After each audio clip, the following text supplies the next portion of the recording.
Hey, this is Dan Jacobs. And I'm Travis Miguel, and we play in the band Atreyu. And you're watching Loudwire. First riff I learned how to play that I can remember playing, or that made me want to learn how to play guitar, was One by Metallica, which I don't know if you'd even call that a riff, but it's, you know, the intro part of the song.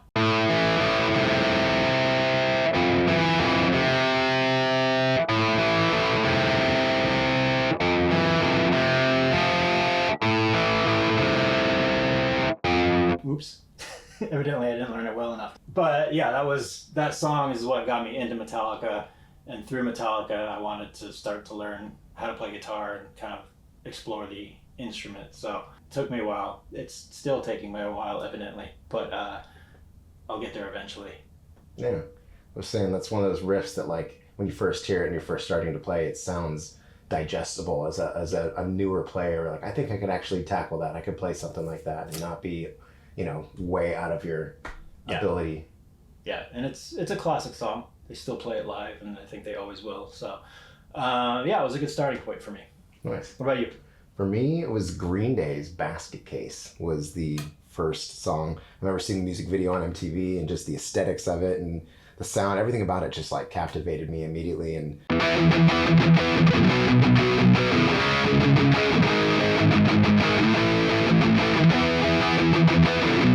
something like that.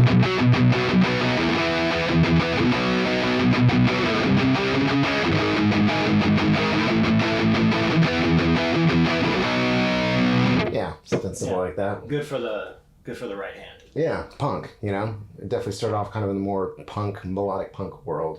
But yeah, so Green Day's Basket Case off the Dookie record back in 94. First riff I can remember learning, I think, is probably shortly after I discovered what a power chord is. Or a 5 chord, the 1 and the 5. And I remember playing Paranoid by Black Sabbath, because it's, you know.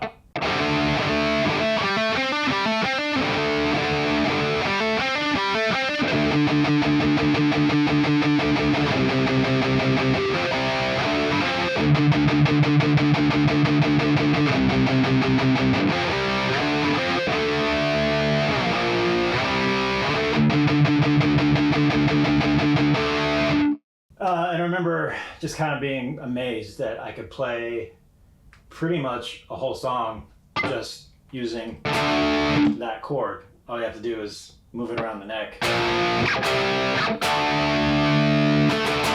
And I think around that same time, another Sabbath song, I learned Iron Man.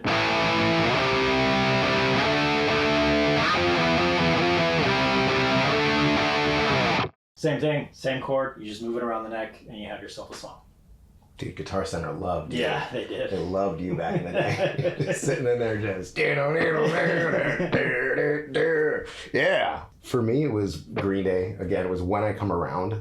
Again, it's just the simplicity of it. And ironically, the first thing I ever learned was how to play it on open chords, where you're playing...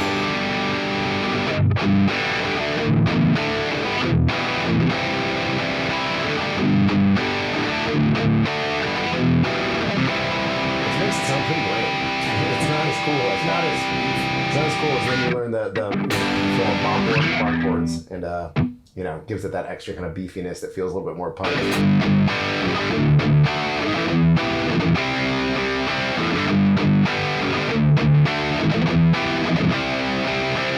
The guitar tone on that record is amazing. Incredible. I don't think it gets enough credit for just how awesome his guitar sounds on that record. It's true. I mean, I loved distortion because of that. Like, that was like everything I was trying to do was trying to sound like Billy Joe, and I had no idea how to emulate that. And I mean, now, you know, you can go back and look, and they have all that information. You can kind of try to get close to dialing it in one way or another, but also too, it's in the hands. You know, some of it's in the hands. It's a lot of moving parts, a lot of factors into tone, whether it's what amp you're using, obviously, the pickups, the guitar itself, so on and so forth. The hands, obviously, how you hold your pick, what kind of pick you're using. So whatever he did it right. Guitar techniques that I still struggle with. Is that what it is? Struggled with back in the day. Back in the day. That maybe you're not now, or maybe you still are.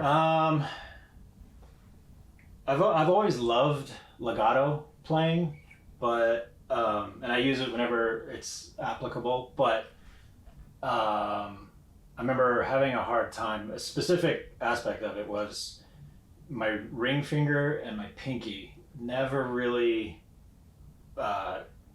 cooperating with each other.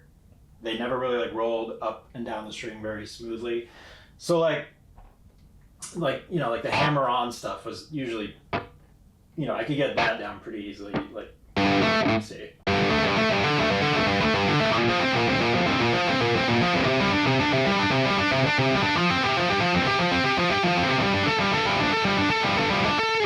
Stuff like that, great. But then if I try to use either my ring finger or my pinky, it gets a little wonky. So I can...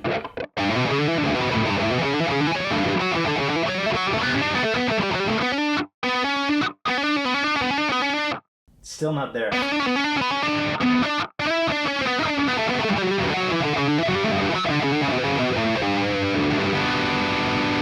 So yeah, the ring finger and the pinky, I gotta work on it. It's been a decades-long work in progress, and I have a feeling it's probably gonna be a decades-long work in progress. But it is what it is, and I just gotta keep working at it.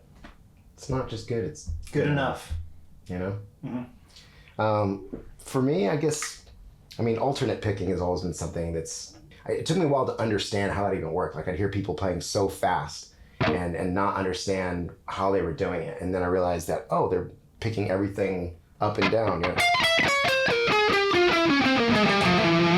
And once you learn that, I was able to kind of start to speed things up a little bit.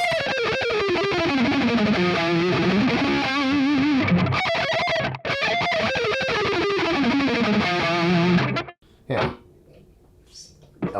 Alternate picking stuff.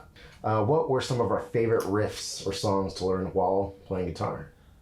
For me, favorite riff, I was always a fan of an old Deftones song called Root, which went.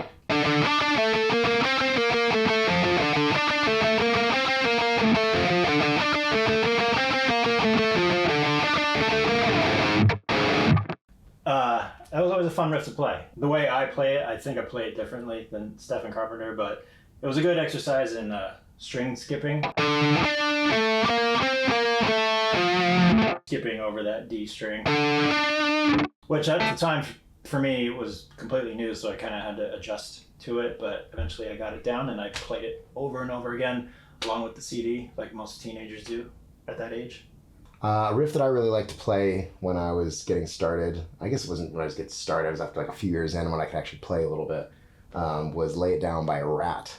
I just love Warren DeMartini's style of playing, and the way he riffs, the way he solos, everything is just buttery. And this riff in particular is just fun. There's just a lot of elements to it that are really cool.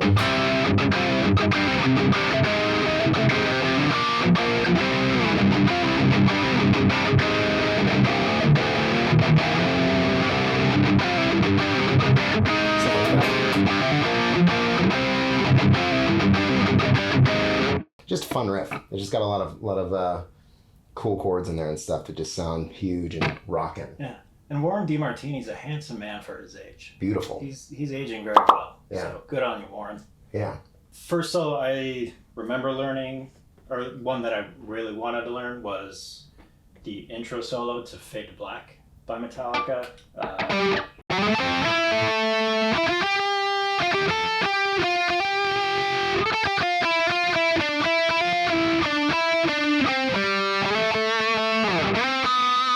That whole thing.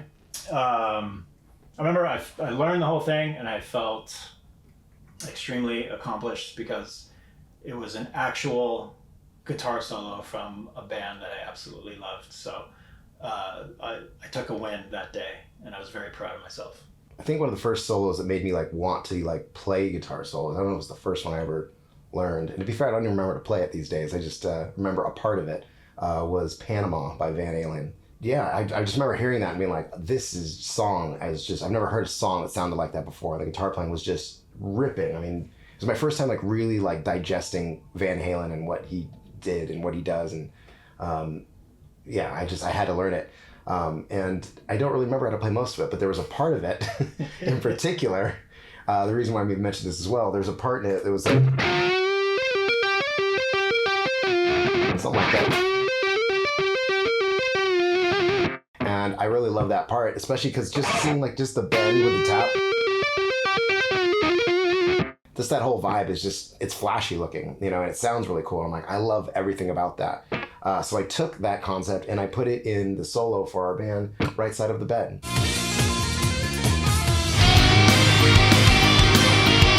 And no one's ever said anything. No one's ever been like, damn, that's the same technique or the same, almost note for note, maybe it's not the same key, but like thing that Van Halen did on Panama. Well, the cat's out of the bag now. Come and get me. So what are our three favorite riffs from our own band? One that comes to mind for me is a song called Creature, which is off our third record called Death Grip on Yesterday. It's a easy riff, and the easier the better for us, especially when we play live, because it gives us license to kind of run around like idiots, because we're really good at that. But yeah, it goes like this. It's also harmonized too. Both Dan and I play it, so it goes a little something like this.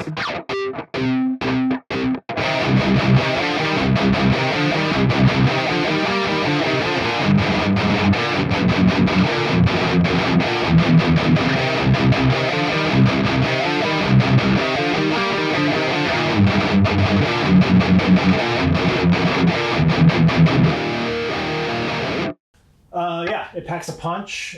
Comes out right out of the gate on the album itself.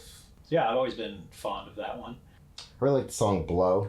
That's a real fun riff. It just it's got that kind of classic 80s thing essence that I really like. Yeah.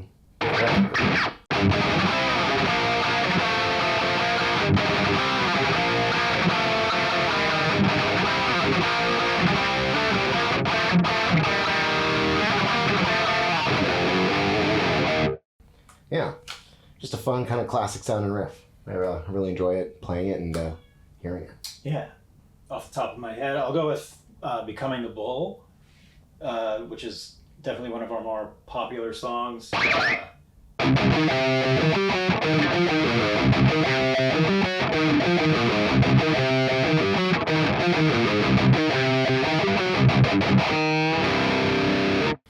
That song did a lot for us, and I don't think we've played a show since it's been written where we've not played that song. Yeah, it sounds like Inspector Gadget. Yep. Now you'll never be able to unhear that. Yeah. So you're welcome.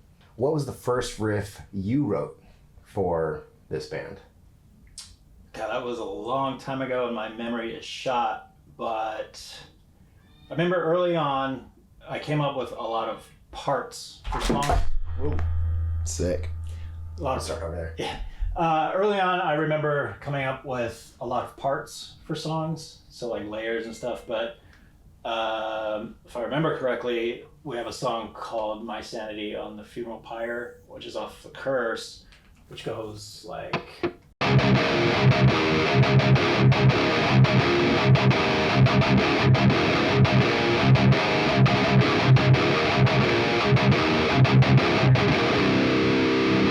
I remember bringing that riff to the table, and then eventually it got fleshed out to being an actual song. So I think if there's anything, well, the first actual like riff I wrote as a basis for a song, it probably would have been that. First one I wrote, man. There's one called Love is Illness.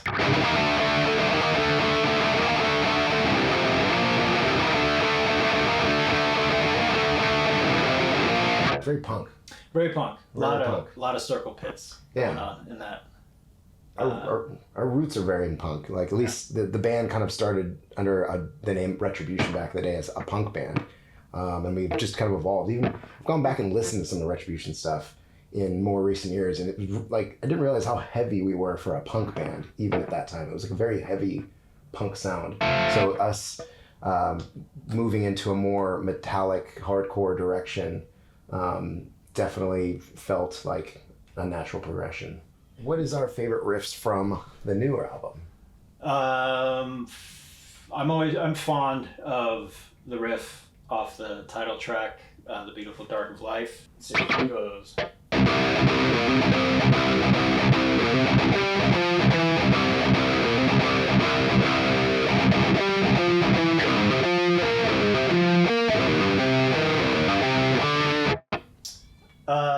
Yeah, I really like that one. I wrote it, therefore I like it. For me, I really like even Drowning. I think Drowning, it's the opening song off The Beautiful Dark of Life. And